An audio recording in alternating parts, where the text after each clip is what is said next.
তোমাদের স্বাগত। তোমাদের জন্য দারুণ একটি সুখবর। গ্রাম পঞ্চায়েতে নিয়োগের জন্য বিজ্ঞপ্তি অবশেষে জারি হয়েছে, যেখানে শুধুমাত্র মাধ্যমিক পাস যোগ্যতাতে তোমাদের অধিকার মিত্র কর্মীতে এই নিয়োগটি করা হচ্ছে। এখানে আবেদন তোমাদের শুরু হয়েছে। আবেদন করার জন্য যে ফর্ম ফিল আপ সেটা আমি তোমাদের এই ভিডিওতে দেখিয়েছি, এবং এখানে ছেলে মেয়ে উভয় প্রার্থীরাই আবেদন করতে পারো। যে কোনো রাজ্য থেকে তোমরা আবেদন করতে পারো। তো এখানে কোনো রকম লিখিত পরীক্ষা হবে না, সরাসরি তোমাদের ইন্টারভিউর ভিত্তিতে তোমাদের সিলেকশন করা হচ্ছে। 18 থেকে 40 বছরের মধ্যে যে কোনো এজের প্রার্থীরাই আবেদন করতে পারবে। 22,000 টাকা এটা হলো তোমাদের স্টার্টিং বেতন। এই বেতনেই তোমাদের নিয়োগটি করা হচ্ছে এবং প্রত্যেকে আবেদন করো। দারুণ একটি অপরচুনিটি। তো দেখো, আমি অবশ্যই তোমাদের বলবো যে তোমরা কোন জেলা থেকে এই ভিডিওটা দেখছো, অবশ্যই বলবো প্রত্যেকে এখনই তোমার জেলার নাম এখনই কমেন্টে জানিয়ে দাও। এবং এখানে তোমরা যে কোনো জেলা থেকে তোমরা আবেদন করতে পারো, যে কোনো রাজ্য থেকে তোমরা আবেদন করতে পারো। তো চলো একদম অফিসিয়াল পিডিএফে চলে যাব, প্রত্যেকটি তথ্য শুধুমাত্র তোমাদের জন্য। তো দেখতে পাচ্ছ যে আমি পিডিএফটা ওপেন করে নিয়েছি। এলিজিবিলিটি ক্রাইটেরিয়া, আগে ভালোভাবে তোমরা যোগ্যতার ব্যাপারটা ক্লিয়ার করে দিই। দেখো এখানে বলছে the applicant must be citizen of India, অর্থাৎ ভারতীয় নাগরিক তোমাকে হতে হবে। অর্থাৎ এখান থেকে পরিষ্কার যে যে কোনো রাজ্য থেকে, যে কোনো জেলা থেকে তোমরা এখানে আবেদন করতে পারো। ঠিক আছে, এখানে তোমাদের ন্যূনতম বয়স হচ্ছে 18 বছর, ম্যাক্সিমাম বয়স কিন্তু উল্লেখ করা নেই। তাহলে 18 থেকে 40 হোক, 45 হোক, 50 হোক, যে কোনো এজের প্রার্থীরাই আবেদন করতে পারে। এডুকেশন কোয়ালিফিকেশন কি প্রয়োজন? মিনিমাম এডুকেশন কোয়ালিফিকেশন হলো মাধ্যমিক পাস। অর্থাৎ তুমি যদি মাধ্যমিক পাস করে থাকো তাহলেই তুমি আবেদন করতে পারবে। তবে তোমার যদি হায়ার কোয়ালিফিকেশন থাকে তাহলে কি আছে দেখো, হায়ার কোয়ালিফিকেশন যদি থাকে মানে তোমার যদি এইচএস কমপ্লিট করা থাকে, তোমার যদি গ্র্যাজুয়েশন করা থাকে, তাহলে বলছে যে গিভিং ওয়েটেজ কম্পিউটার অপারেশন বা data handling knowledge is accounting will be preferred. অর্থাৎ যদি তোমার হায়ার কোয়ালিফিকেশন থাকে তাহলে তুমি অগ্রাধিকার পেয়ে যাবে, কিন্তু মিনিমাম তোমার যোগ্যতা হলো মাধ্যমিক পাস। বোঝা গেল?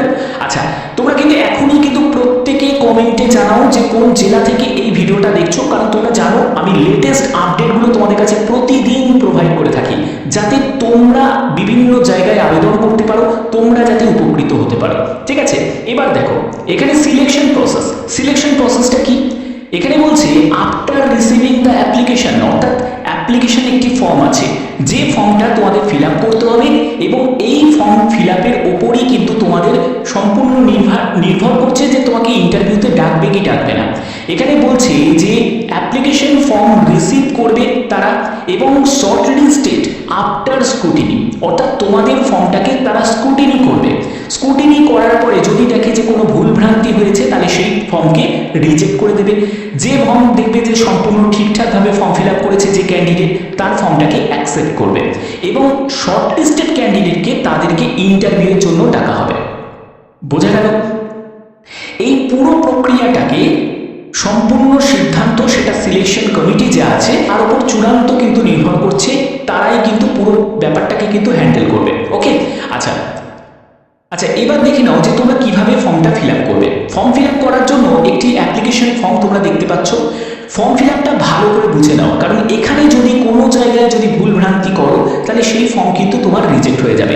আর একটা গুরুত্বপূর্ণ বিষয় বলে দিই, এখানে তোমার কোনো আবেদন মূল্য লাগবে না। তুমি যে কাজ থেকেই বিলং করো না কেন প্রত্যেকে আবেদন করতে পারো সম্পূর্ণ ফ্রি অফ কস্টে। ওকে, দেখো ফুল নেম, ক্যান্ডিডেটের প্রথমেই ফুল নেম এখানে বসিয়ে দিতে হবে, মানে লিখে দেবে। তারপরে হচ্ছে ফাদার বা হাজবেন্ডের নেম এখানে উল্লেখ করবে। আর date of birth supported by documents. দেখো ডেট অফ বার্থের জন্য অবশ্যই তোমাকে ডেট অফ বার্থের সার্টিফিকেট তোমার প্রয়োজন। এছাড়া তোমাদের 10th অ্যাডমিট কার্ড, এছাড়া তোমাদের 10th অ্যাডমিট কার্ড দিলেও চলবে, মানে দুটোর মধ্যে যে কোনো একটি হলেও হয়ে যাবে। ওকে, এরপরে হচ্ছে দেখো মেল না ফিমেল সেটা তোমাকে এখানে মেনশন করতে হবে। ন্যাশনালিটি অবশ্যই এখানে ইন্ডিয়ান লিখে দেবে। ম্যারিটাল স্ট্যাটাস, তুমি ম্যারিড না আনম্যারিড অবশ্যই তোমাকে এখানে মেনশন করতে হবে। যদি বিবাহিত হয়ে থাকো তাহলে ইয়েস করবে, যদি অবিবাহিত হয়ে থাকো তাহলে এখানে সিম্পলি নো বলে লিখে দেবে। এরপরে চলে আসছি অ্যাড্রেসের ডিটেলসে। অ্যাড্রেসের ডিটেলসে সম্পূর্ণ অ্যাড্রেসটা দেবে। অনেকে কি করছে, পুলিশ স্টেশন দিচ্ছে না, অনেকে সিটি দিচ্ছে না, এগুলো ভুল। চেষ্টা করবে যে অ্যাড্রেসটা দেবে সেটা যেন আধার কার্ডে যা তোমার অ্যাড্রেস মেনশন করা আছে সেই আধার কার্ড অনুযায়ী তোমাদের অ্যাড্রেসটাকে এখানে মেনশন করতে, এবং আপ টু পিনকোড পর্যন্ত সম্পূর্ণ অ্যাড্রেসের ডিটেলসটা কিন্তু মেনশন করবে। এই ভুলভ্রান্তি করলে কিন্তু চলবে না, কারণ তারা যখন স্ক্রুটিনি করবে না তোমার এই আধারের জেরক্সের সাথে তোমার যে তুমি অ্যাড্রেসটা যেটা তুমি এখানে লিখেছো সেটাকে কিন্তু তারা ম্যাচ করবে। যদি কোনো মিসম্যাচ কন্ডিশন হয়ে যায় তাহলে কিন্তু তোমার ফর্ম রিজেক্ট হয়ে যাবে। তার জন্য এই স্টেপগুলো ভুল করলে চলবে না। ওকে, এর পরবর্তী হচ্ছে তোমাদের কন্ট্যাক্ট নাম্বার, অর্থাৎ তোমার মোবাইল নাম্বার লাগছে। আধার নাম্বার খুব ইম্পর্টেন্ট, আধার নাম্বারটা অবশ্যই তোমার লাগবে। যারা আধার কার্ড হাতে এখনো পাওনি কিন্তু আধার কার্ডের নাম্বারটা তোমরা জানো, এনরোলমেন্ট নাম্বার জানো, তো তারা অবশ্যই কিন্তু এখানে মেনশন করতে পারো। এরপরে হচ্ছে তোমার মেল আইডি, অবশ্যই আমি বলে দিচ্ছি, দেখো মোবাইল নাম্বার আর হচ্ছে মেল আইডি দুটোই কিন্তু অ্যাক্টিভ যেন হয়, তাহলে কিন্তু তোমরা ইনফরমেশনটা পাবে যে কোন ডেটে তোমার ইন্টারভিউর জন্য ডাকা হচ্ছে। ঠিক আছে, কারণ এটা কিন্তু সম্পূর্ণ একটা সরকারিভাবেই এই নিয়োগটি করা হচ্ছে, এটা কোনো প্রাইভেটভাবে নিয়োগ করা হচ্ছে না।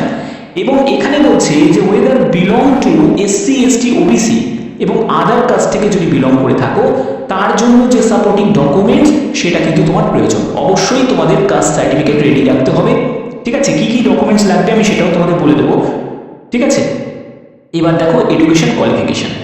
এডুকেশন কোয়ালিফিকেশন তোমাদের মিনিমাম মাধ্যমিক, তুমি মাধ্যমিক পাস দিয়েও তুমি ছেড়ে দিতে পারো, তুমি চাইলে আদার্স কোয়ালিফিকেশনগুলো দিতে পারো। কম্পিউটার নলেজের কোনো সার্টিফিকেটের কড়াকড়ি নেই, তোমার যোগ্যতা যদি শুধু মাধ্যমিক হয়ে থাকে তাহলেই হবে। কোনো কম্পিউটারের যোগ্যতা বা হায়ার কোয়ালিফিকেশনে কোনো এখানে প্রয়োজন নেই, মানে এখানে মিনিমাম যোগ্যতা হলো মাধ্যমিক। তবে যদি তোমার এই হায়ার কোয়ালিফিকেশন থাকে বা কম্পিউটার নলেজ থাকে তুমি অগ্রাধিকার পেয়ে যাবে। ঠিক আছে, এবার এখানে তুমি মাধ্যমিক কোন বোর্ড থেকে পাশ করেছো, তো কোর্সের নাম কি, কোন ইয়ারে পাশ করেছো, কত পার্সেন্টেজ মার্কস পেয়েছো সেটা তোমাকে এখানে বসিয়ে দিতে হবে। কম্পিউটার নলেজের ক্ষেত্রেও সেম যদি থাকে, বাট এগুলোর কিন্তু কোনো প্রয়োজন, আমি আবার বলছি কোনো প্রয়োজন নেই, এগুলো ছাড়াও আবেদন করা যাবে। বোঝা গেল? এবং এর জন্য প্রয়োজনীয় ডকুমেন্টস অবশ্যই তোমাকে কিন্তু অ্যাটাচ করতে হবে অ্যাপ্লিকেশন ফর্মের সাথে। বোঝা গেল? আচ্ছা, এবার কি, এবার হচ্ছে এক্সপিরিয়েন্সে। দেখো যদি থাকে দিতে পারো, যদি না থাকে এর কোনো প্রয়োজন নেই। অলরেডি আমি তোমাদের দেখিয়ে দিয়েছি কোনো অভিজ্ঞতার প্রয়োজন এখানে নেই। এরপরে কি আছে, এরপরে বলছে যে ওয়েদার এনি ডিসিপ্লিনারি কেস, বা তোমার এগেনস্টে কোনো কেস চলছে বা কোনো কেস পেন্ডিং আছে। ঠিক আছে, তো এই অনুযায়ী তোমাদের অবশ্যই ইয়েস আর নোতে কিন্তু উত্তর দিতে হবে। যদি ইয়েস হয়ে থাকে তাহলে অবশ্যই তার জন্য সাপোর্টিং ডকুমেন্টস তোমাকে অ্যাটাচ করতে হবে, আর যদি নো হয়ে থাকে তাহলে নো করলে নোতে গিয়ে ক্লিক করে দেবে। ঠিক আছে, টিক দিয়ে দেবে। এরপরে বলছে weather involve any criminal case, অর্থাৎ তুমি কোনো ক্রিমিনাল কেসের সঙ্গে যুক্ত আছো কি, যদি থাকো তাহলে ইয়েস করবে, না থাকলে নো করে দেবে। ঠিক আছে, তো হয়ে গেল এটা। এগুলো করার পরে তোমাদের একটা ডিক্লারেশন দেওয়া হয়েছে এবং এখানে তোমাকে ফুল সিগনেচার করতে হবে, ডেট দেবে এবং প্লেস দেবে। আমি বারবার বলছি ডেটটা, যে ডেটটা মেনশন করবে, যে ডেটে তুমি অ্যাপ্লিকেশন ফর্মটা পাঠাচ্ছ সেই ডেটটাই কিন্তু মেনশন করবে, অন্য কোনো ডেট কিন্তু মেনশন করবে না। ঠিক আছে, এটাও কিন্তু একটা ভাইটাল। এবার তোমাদের কি কি ডকুমেন্টস লাগছে ভালো করে বুঝে নাও। এই ডকুমেন্টস ছাড়া কিন্তু আবেদন তোমাদের ডিভিতে যখন তুমি যাবে এই ডকুমেন্টসগুলো তোমার ডিভিতেও লাগবে, যেগুলো তোমাদের অরিজিনালের সঙ্গে চেক করা হবে, জেরক্সগুলো যেগুলো পাঠাচ্ছ, এবং তুমি যে আবেদন করছো অ্যাপ্লিকেশন ফর্মে, ঠিক আছে, এই অ্যাপ্লিকেশন ফর্মের সাথেও কিন্তু তোমাকে এগুলোকেই অ্যাটাচ করতে হবে। ওকে, তো দেখে নাও কি কি ডকুমেন্টস লাগছে।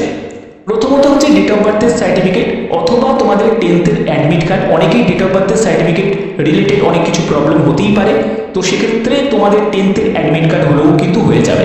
ওকে, এরপরে হচ্ছে তোমার এডুকেশন কোয়ালিফিকেশন। তোমার এডুকেশন কোয়ালিফিকেশন তুমি 10th দেবে। যদি তোমার হায়ার কোয়ালিফিকেশন থাকে মানে উচ্চ মাধ্যমিক, গ্র্যাজুয়েশন, তো এগুলো তো তোমার ম্যান্ডেটরি নয়, যদি থাকে তুমি এগুলোর সঙ্গে অ্যাটাচ করে দেবে। কিন্তু মাধ্যমিক যোগ্যতাকে তোমাদের সার্টিফিকেট, মার্কশিট দুটোই কিন্তু দিতে হবে।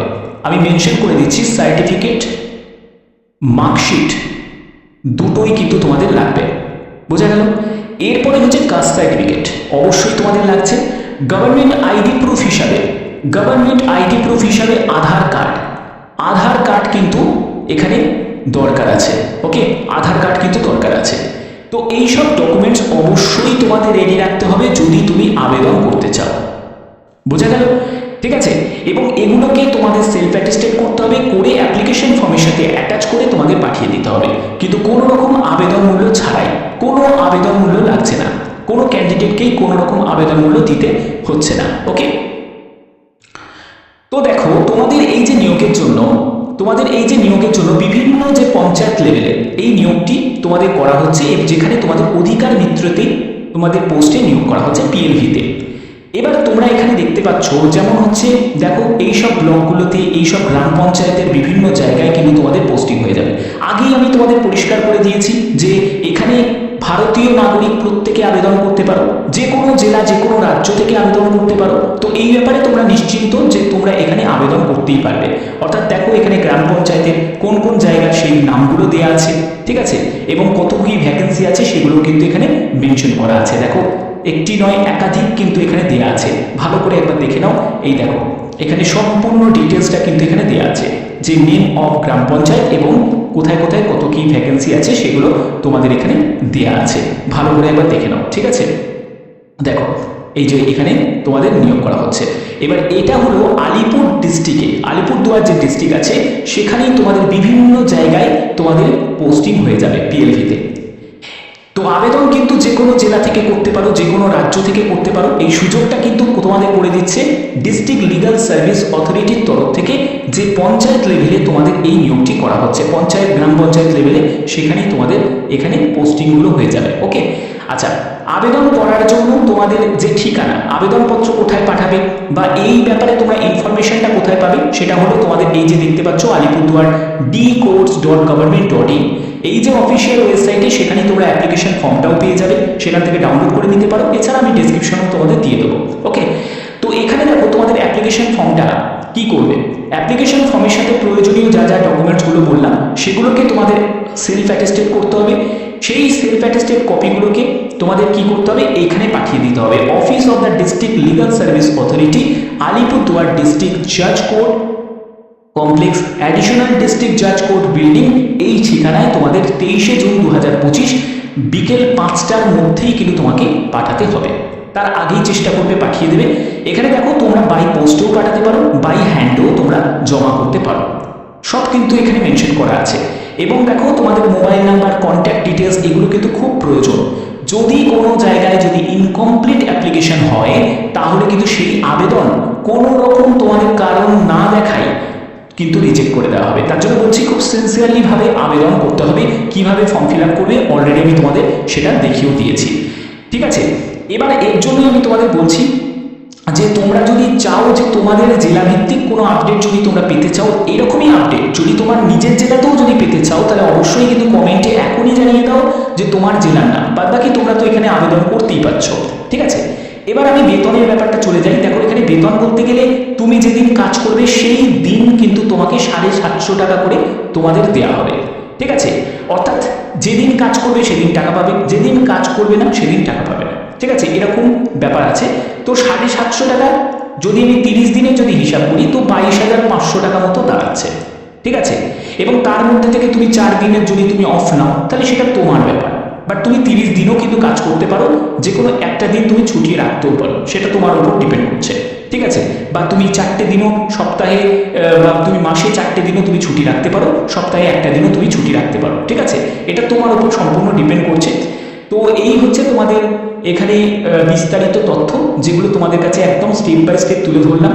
যদি এখানে আবেদন করতে চাও তাহলে অবশ্যই বলবো যে স্টেপগুলো তোমাদের ফলো করতে বললাম, এই স্টেপগুলো ফলো করেই তোমরা আবেদন করতে পারো। যে কোনো রাজ্য থেকে তোমরা আবেদন করো, যারা যারা তোমরা ত্রিপুরা থেকে তারাও আবেদন করতে পারো, যারা আসাম থেকে তারাও আবেদন করতে পারো, যারা ঝাড়খণ্ড থেকে তারাও আবেদন করতে পারো, যারা ওয়েস্ট বেঙ্গল থেকে তারাও আবেদন করতে পারো, যে কোনো জেলা থেকে তোমরা আবেদন করতে পারো। আমি তোমাদের ডিটেলস ইনফরমেশন কেন প্রোভাইড করি, যাতে তোমাদের বুঝতে সুবিধা হয়।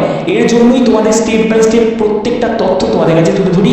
তোমরা প্রত্যেকে কিন্তু অবশ্যই কিন্তু জানাবে যে তোমার জেলার নাম অবশ্যই জানাবে, যাতে তোমাদের কাছে যদি তোমরা নিজের জেলার মধ্যে এইরকম আপডেট যদি পেতে চাও, তাতে যদি তোমাদের কাছে পৌঁছে দিতে পারি সেই রকম কোনো আপডেট যদি আসে।